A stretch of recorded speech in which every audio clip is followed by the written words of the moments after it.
All right, so we did it. Barcelona have defeated Alaves 1-0. Now Barcelona is 4 points behind Real Madrid. So the title race is like very tight. The fact that Barcelona are only 4 points below, it's insane. Because if you look at the table right now, as it stands, Madrid have a total of 49 points. Atletico Madrid have 48, and then we do have Barcelona with 45. So within these three teams, there is a point difference of 4. That's basically it. And I think this is the tightest title race besides the Italian league. It's crazy because even with Athletic Club, they're not that far off either. They have 40 points. They're 5 points below FC Barcelona. So anything can happen with Athletic Club and whoever ends up being in third place, like let's just say 3 to 4 weeks from today. So we did what we had to do. I would for sure tell you guys that this was not a pretty game at all. This was probably one of the worst first half performances that we have had under Hansi Flick. It was one of the worst, if not the worst. Barcelona were so flat. They were so unenergetic. Yes, we did start very good in the first 10 minutes, but ever since past 10 minutes, it was nothing. Like there was no football. There was no excitement. There was no passes being completed. There was no final third passes being completed. And if you guys go check out the attacking momentum of Barcelona, you guys will know exactly what I'm talking about. So like, yes, we had possession of the ball in the first half. Like, okay, like maybe it was 65 to 75% of the possession that Barcelona had, but we did nothing with that. And the expected goal rate for Barcelona was not even that high in the first half. So it was a huge concern because I was thinking, okay, are we gonna bottle this? Like, are we gonna allow Madrid to get away with their loss against Espanyol? I really did not want that to happen, and so it was a very scary feeling. And I would say that the main reason why Barcelona really did struggle in the first half was because we could not find the connection between the attack between Rafinha and Lewandowski. Lewandowski always looks so out of the game, and every time players like, let's just say, for example, Rafinha gets the ball, he does not know who to pass it to. Sometimes when Pedri gets the ball, like yes, he gets out from the back in a very organized way, but from there is like there's nothing. There was no football, no attacking football whatsoever. And we tried to make some crosses into the box. None of them were met. I mean, like Alaves had a great defensive game, but it could have been much easier if Barcelona had a much more mobile striker. Yes, of course, Lewandowski scored the goal for us in this game through a amazing assist of Lamine Yamal on the 62nd minute, but outside of that, Lewandowski did not have the most impactful performance. And I'm like, how many more times can we get away with this? Barcelona do need a much more impactful, more effective striker, right? We need a striker that can not only score goals, but somebody who is able to drop down, connect with the players, make runs behind the defensive line. That's why I was like so surprised to see that Hansi Flick chose to put in Ferran Torres, but not for Lewandowski, which is what I opted for. This is what I wanted, but for Rafinha. And I'm like, no. I'm like, that's the wrong change. You should have Ferran Torres as the number 9 with Rafinha on the left wing position and Lamine Yamal on the right, because we all know how that does play out. Ferran Torres is a master when it comes to making those runs that make it seem like he's about to get the ball, leaving the defenders very like open spaced, and then allowing for Ferran's teammates, whether it's Frankie, Pedri, Casado, whoever, Rafinha, to get the ball in open spaces. That is what Ferran Torres is really good at. So I'm like, okay, at the very least, bring that into the game, because we needed to open up the defense of Alaves. Alaves were very compact, very well organized, and they tried to get the most out of their chances in the attack, which is what made this game so nerve-wracking, right? Our cheeks were compressed. Like we were like, oh my God, bro, like they almost scored. We almost lost the 3 points. It was very nerve-wracking. And so it was a game where I would just say Barcelona did just enough. Barcelona could have done much better. We ended this game with 71% of the possession. Our expected goal rate was 0.95, which is really not the best, because usually in regular games, Barcelona have an expected goal rate of at least 1.50, but 0.95 is pretty low. Total shots 11, while Alaves only had 3. Shots on target 4. Alaves had none. Big chances 2 for Barcelona. Accurate passes We did 554 passes with a 89% completion rate. Really good, pretty solid. Like the passes and everything from Barcelona was good. Like, I'm not saying that was like the bad part. It was just that we just needed more impact in the attack. In terms of the set plays, the open plays, the expected goals for those two things was also very decent, 0.47. It was all right. But like I said, Barcelona really changed it up in the second half. In the second half, it was all about FC Barcelona.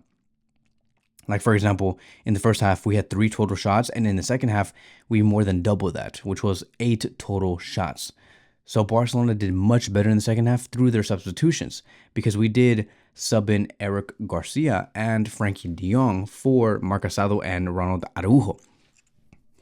And part of the reason why Hansi Flick did these substitutions was because Hansi Flick noticed that Alavés were not really that good in terms of counterattacking us. Like, yes, there were some opportunities through luck, but like overall, Alavés was not a high frequency counterattacking type of team. And so with Hansi Flick knowing that, he's like, okay, they cannot really harm us unless we make a huge mistake, like a misplaced pass. I'm not going to have somebody like Araujo in the defensive line.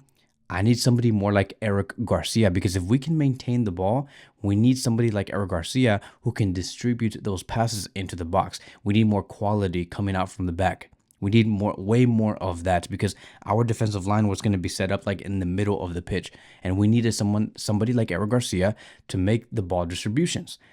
So for this type of game specifically, it made much more sense to have Eric Garcia at the back than Araujo. If we were playing Bayern or Madrid or City, teams who know how to counterattack us, then yes, it makes much more sense to have Araujo, because you need that type of athleticism to combat those counterattacks.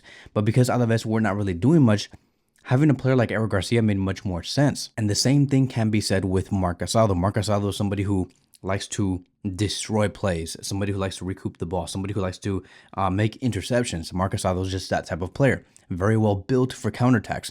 But because this was a game where we did not experience a lot of counterattacks going up against us, having somebody like Frankie de Jong made much more sense, because he was able to intercept the ball and also carry the ball or distribute the ball better than Marc Casado. Again, within games like this, it makes much more sense to have technical players in the starting 11 or on the pitch. Hence the reason why Araujo, Casado came out for Eric Garcia and Frankie de Jong. So those substitutions made sense, and that is probably one of the main reasons why Barcelona played much better in the second half. So Hansi Flick's decision making and game management was on point today. So I'm very happy with that. Now, I haven't even begun talking about like the huge positive things about today's game, right? Like, I know that the overall review of the game is very exciting, but what's most exciting is when we talk about specific players, and you guys know exactly who we're going to be talking about for today. First of all, I want to congratulate Lamine Yamal for having such an entertaining, amazing game today against Alaves. The more I see Lamine Yamal, the more I'm starting to see Neymar Jr. Like really, like real talk. Like, I know that we say that, oh yeah, he's a hybrid of Messi and Neymar, maybe a little bit of Ronaldinho, but he's really starting to look way more Brazilian than anything else. Very much like Neymar, right? And I get it, right? He does look like Messi in terms of like dribbling and going through players, but goddamn, does this dude know how to make all these tricks and take on players in a very entertaining way. Let's just say yes, okay, for now he is a hybrid, but I really do think that he's going to eventually lead to one style, which is Neymar. Right now he's a hybrid between Messi and Neymar, but as he grows older, he'll be more specific on who he is, right? You become much more well-defined, fine-tuned. And Lamine Yamal is really starting to look like Neymar. Lamine Yamal today, these are going to be his stats against Alaves. 10 dribbles completed, which was the most, right? It was 10 dribbles completed. That is freaking insane. 14 duels were won, which was the most, and 3 chances were created, which was the most. This is the best winger in the world. I just talked about Lamine Yamal in my previous video, and I was talking about how everybody always likes to compare Lamine Yamal with whoever's at the top of their game right now for like the next 2 months. Endrick was hyped up, and they're like, Endrick is better than Neymar. Endrick is better than Lamine Yamal. And then who else? Salah was hyped up, and everybody was saying Salah is better than Lamine Yamal. And then now everybody's talking about Mbappe. Mbappe is better than Lamine Yamal. Now everybody's talking about Dembele, and everybody's saying Dembele is better than Lamine Yamal. Like whoever's at the top of their game, they want to compare it to Lamine Yamal because he is the standard, right? He is the standard because he is the most consistent, and he does this day in day out. Like, this is the reason why I tell you guys, stop like the Madrid fans, United fans, City fans, whoever, Bayern fans, whoever's watching this video or is coming off of X and they go to YouTube to watch match reviews. You guys have to understand that, like, Lamine Yamal is always in the conversation, bro. Like, I'm sorry. Like, just know that in about 2 months, if Sané ends up becoming a great right winger and he ends up scoring more goals than ever before, they're going to be saying Sané is better than Lamine Yamal. Like, what? Like, really pay attention to that. Whoever's going to be coming up next, like, let's just say Doku ends up becoming let's just say in 2 weeks he scores a hat trick, and then in the next game he scores 2 goals. Watch out for those conversations. Notice how they're going to be saying Doku is better than Lamine Yamal. It's always like that, dude. Like, it's always like that. And that is why I say, right, to go back to my original point, like, bro, just stop looking at the stats. Like, I get it that the goals and the assists, it is sexy, and we want Lamine Yamal to score more goals, provide more assists. Unfortunately, he was not given the assist for today to Lewandowski, but, like, he will get there. He's only 17 years old. Like, for sure, he will get there. Trust me, he will. But outside of that, you have to look at the football that he does play, right? We have seen this before. Like, there was a performance with Messi versus Man City back in 2015, I believe, where he did not score a single goal nor provide a single assist, yet he was the best player on that night.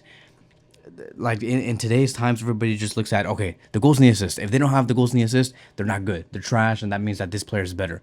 No, bro. Like, that doesn't make any sense. You have to look at Lamine Yamal outside of the goals and the assists, and you would understand, okay, this is the reason why everybody says he is the best winger in the world.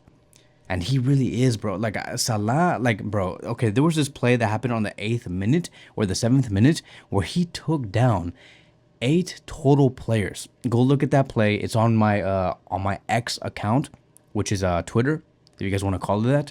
Like, go look on there, and you're gonna be seeing the video of Lamine Yamal taking down 8 total players, just like that, like that. Done. Boom. Out. Get out of my way. Boom. Get out of here. Boom. Get out of here. Done. Lamine Yamal is like that.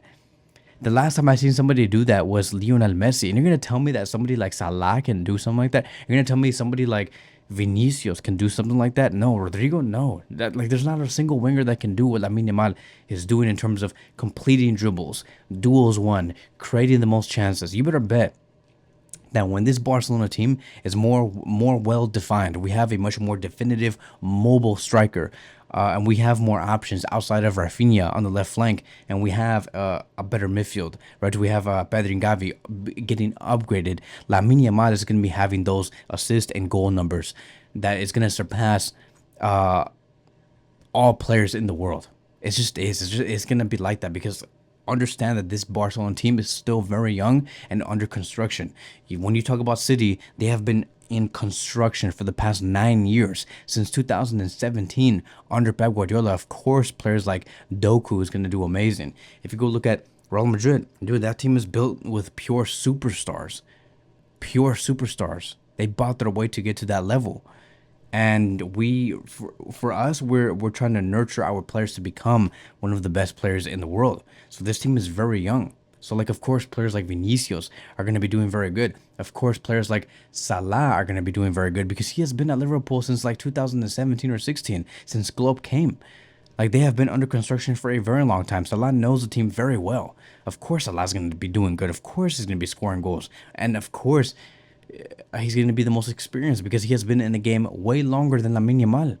Way longer. That's just how it is. Like, Lamine Yamal is the best winger in the world at 17 years old, and he was also named the player of the match. I honestly go up against this and say that Lamine Yamal should share the player of the match with Pedri, which is the other player that I also want to speak about. Pedri was amazing in this game, always organizing play, always controlling the tempo of the match, never losing the ball. I mean, like, listen, when you have Pedri and Lamine Yamal at the top of their game, like what we saw tonight, it's like you will always have your opponents defending. You're never gonna have the team like try to be the protagonist going up against these two players. Not a chance. If Pedri and Lamine Yamal are on top of their game, it is their game. They are the protagonist. It is not the opponent. They're always going to be on chokehold to defend. That's it.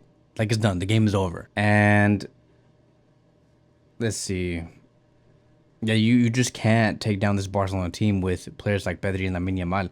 Pedri in this game had 2 chances created, 70 out of 82 passes were completed, 1 out of 1 in terms of shot accuracy, 101 touches, 3 out of 3 successful dribbles, so he never lost a dribble.